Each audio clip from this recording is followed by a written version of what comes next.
Hello all, it's me Aki from Bring Forth. This is set 42, I believe, part 1, though I could check. No, this is set 43, part 1.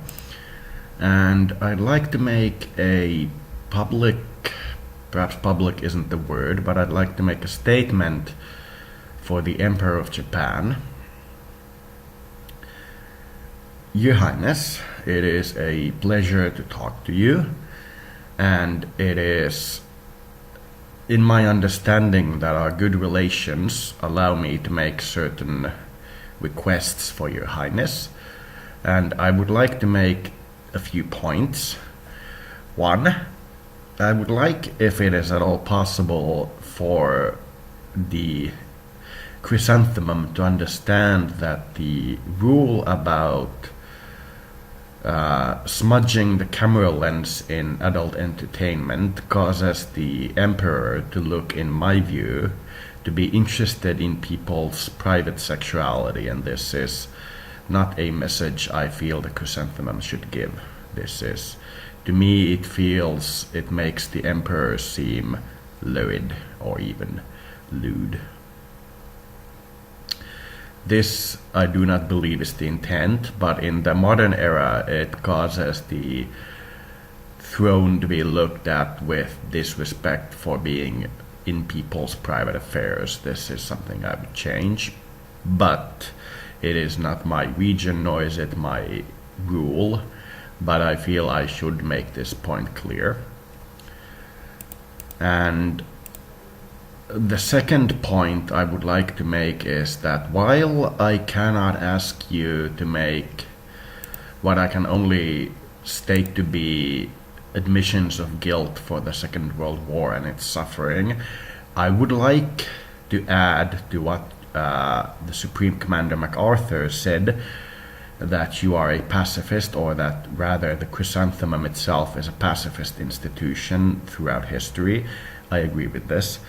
But I would like for this need not be public, but I would like for your condemnation of the parts of the imperial family that were responsible for the military command of the Nanjing region during the war.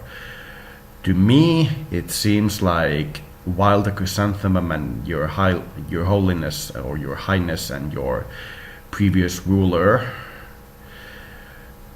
did everything in their power to make the situation peaceful, there are certain lines in your familial history that did things that are unspeakably bad, and they got without a judgment. And I would like for you to make a statement, and it need not be public, I need not be made aware of it, so I will assume that you have made it just by this being available.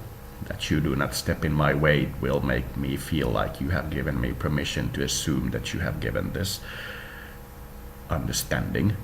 I would like those members of the imperial family who are related and have had benefits from the experiences of the leaders at Nanjing to be reprimanded. I would like them to be persecuted by law if at all possible, but this need not be the entire extent. But your disapproval of them for their actions in the war is something I would like. It would greatly increase my respect for your person and your position. I will not go into the details out of respect for both sides, but I will once again state that the military rulers in command of the Nanjing region during the events that were there was clearly a member of the imperial family and was clearly responsible. His job was to command the military. He was given that order.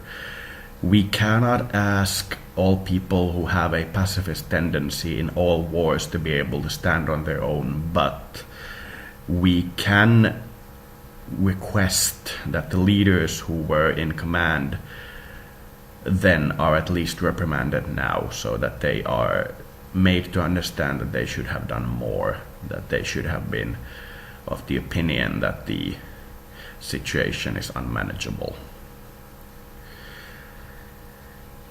In closing, I would like to state that your view that you did not take these territories from their original owners, but rather from the people who conquered those territories from their original owners is correct.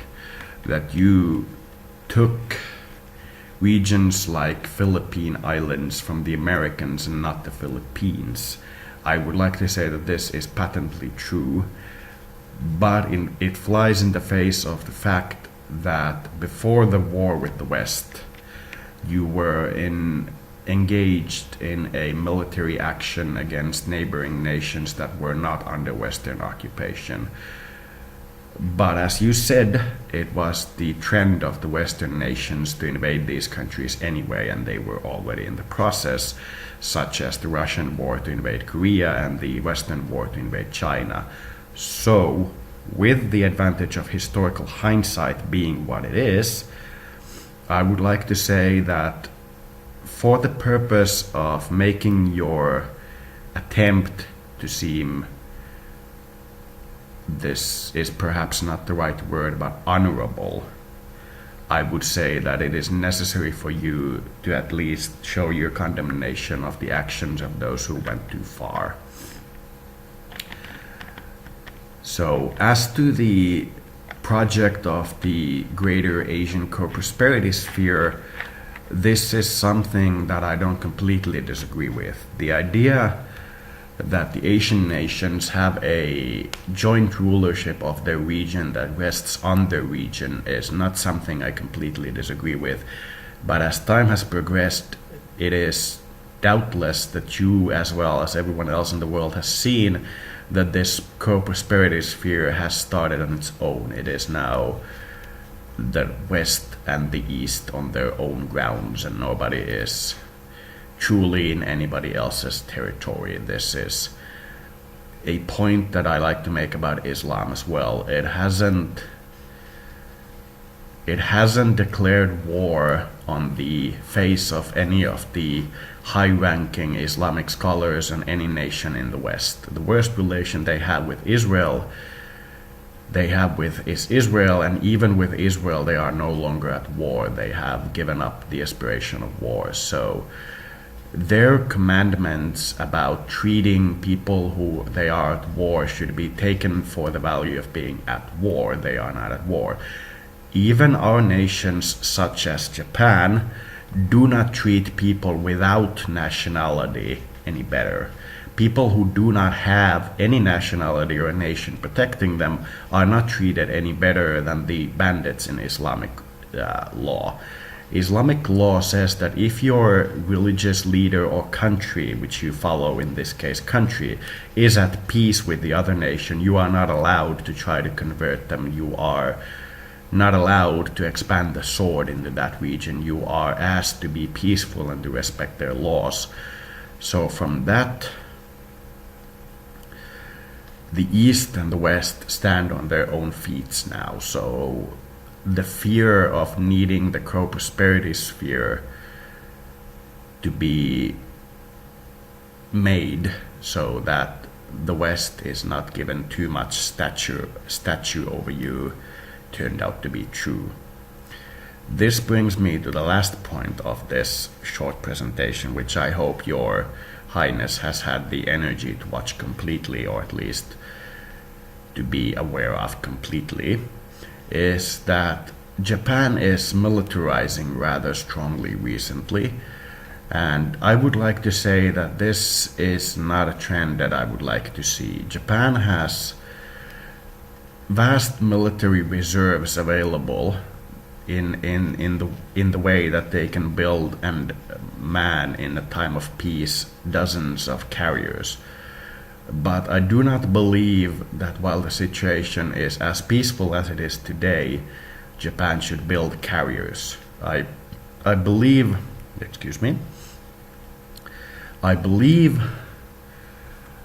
that with the world situation being what it is, that Japan should not build carriers. It should hold on to the old World War era treaties that it made with other countries, including China, that says that they should not build a carrier. This is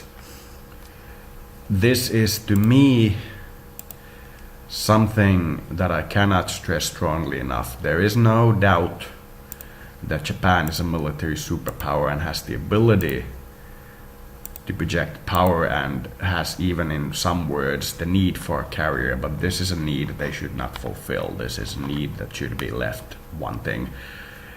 That being said, you should have the ability to rapidly build a military if you should need it, and this should be done by having a powerful military construction capability and a military export capability, but not a domestic military.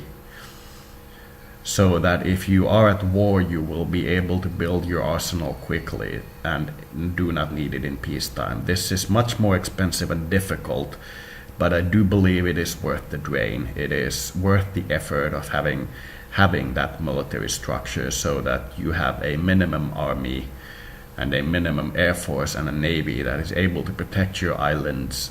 But should an actual war come, you will be unable to contribute significantly until the war has stabilized, that you need to build yourself first. For a modern nation, this is a dangerous stance to be in, and therefore I cannot ask it of you in good conscience to do just for me asking you to do so and nothing else.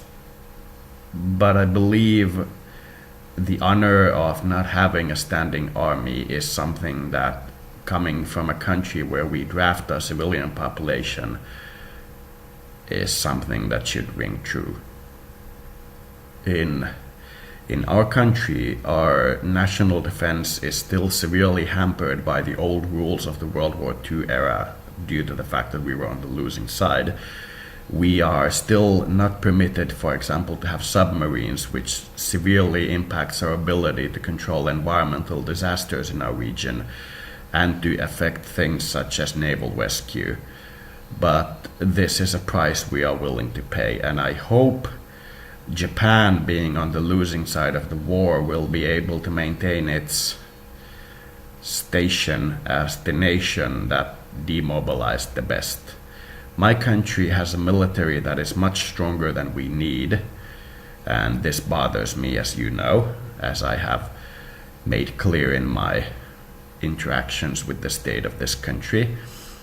So I am not simply criticizing your country and asking for your permission to build a military in my own country. I am simply saying that I believe your country should be with the industrial power instead of the military power. This is the heaven your culture so long attempted to find.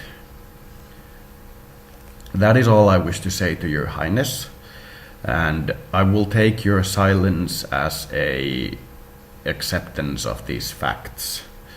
And I am watching Norse Map here and listening to your communication as well, so I have some idea of how well you are hearing me and how well you are receiving me. And I would like to say thank you. This is an honor, and there is lacking depth in my words to convey my feeling for the chrysanthemum and the honor you do to me. And perhaps in closing, I would like to say that this position of being known as the most peaceful Western nation alongside Canada should not be given up so easily for the militarists. This is all I had to say. This is for the chrysanthemum and His Highness, and this is for, as you have seen, all the generations of the imperial rule. This is for Hirohito. This is for, oh god, I forgot the name. I think it's Akihito, as well as the next ruler. So this is for the position itself. Thank you.